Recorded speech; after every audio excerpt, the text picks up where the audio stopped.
Today, we unravel one of the most forbidden tales in history, the mysterious and controversial story of Pope Joan, a legend that has both captivated and divided scholars, theologians, and curious minds for generations. According to the legend, Pope Joan was a woman who, in an era when such a thing was unthinkable, disguised herself as a man, infiltrated the highest ranks of the church, and ultimately claimed the papal throne itself, an act that would have shaken the very foundations of medieval society. The story of Pope Joan has haunted historians for centuries, sparking heated debates and endless speculation. Was she a real person whose existence was covered up, or merely a cautionary tale invented to serve a political or moral agenda? On one hand, medieval chronicles, manuscripts, and even artwork from the Middle Ages seem to describe her reign, hinting at a time when the impossible became reality.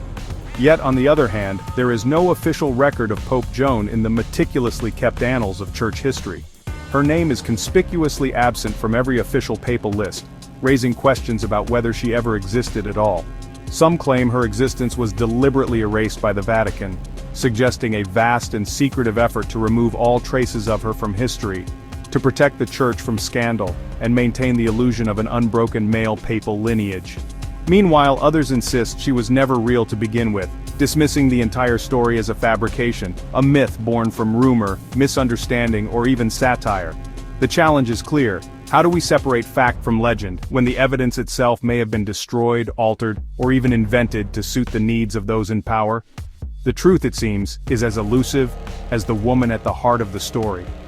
The legend of Pope Joan first appeared in the 13th century, centuries after the events supposedly took place. It was chronicled by various writers, each adding their own details and embellishments, making it difficult to separate original fact from later fiction. According to the most popular version of the tale, Joan was a gifted scholar, born in Germany, who disguised herself as a man to pursue an education and a life of the mind, privileges denied to women at the time. Driven by ambition and intellect, she traveled to Rome, the heart of Christendom. There she rose in influence, first as a priest, then a cardinal, and finally, against all odds, as pope. Her intelligence and charisma reportedly won her many admirers, and she was said to have ruled wisely, if only for a brief time.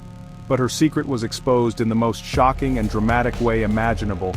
During a grand papal procession, she suddenly collapsed, and to the astonishment of the crowd, gave birth in the middle of the street, revealing her true identity to the world. Some accounts say she was killed instantly by the furious crowd, who saw her as a blasphemer and a deceiver. Others suggest she was quietly spirited away, her fate forever shrouded in mystery.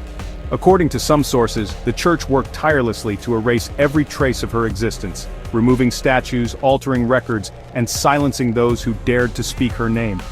For centuries, travelers reported seeing a mysterious statue of a female pope in Rome, a silent witness to a secret the church wished to forget.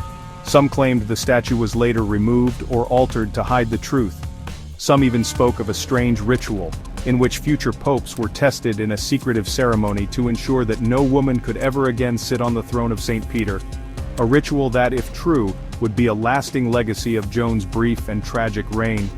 Supporters of the legend point to these medieval accounts, the mysterious papal rituals, and even unexplained gaps in papal records as proof that something extraordinary, and perhaps scandalous, was being hidden from the world.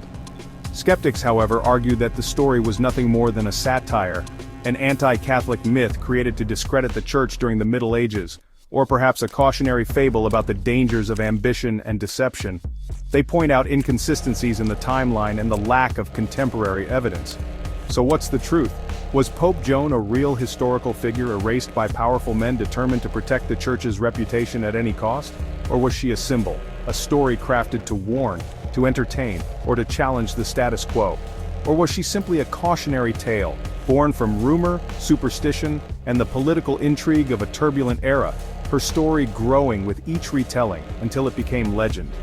Whether real or fictional, the legend of Pope Joan continues to fascinate and inspire.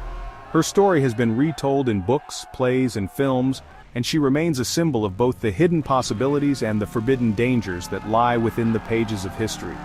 She represents the secrets that history keeps, the stories that refuse to be silenced, and the questions that challenge our understanding of the past. A mystery that refuses to die, even after 1,000 years. the legend of Pope Joan endures, inviting us to question, to wonder, and to seek the truth for ourselves. What do you think?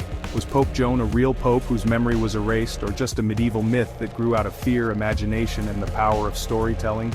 Share your thoughts in the comments below, and don't forget to watch our video on the Dead Sea Scrolls for another fascinating mystery the Church tried to keep hidden. The past is full of secrets, and together, we can uncover them one story at a time.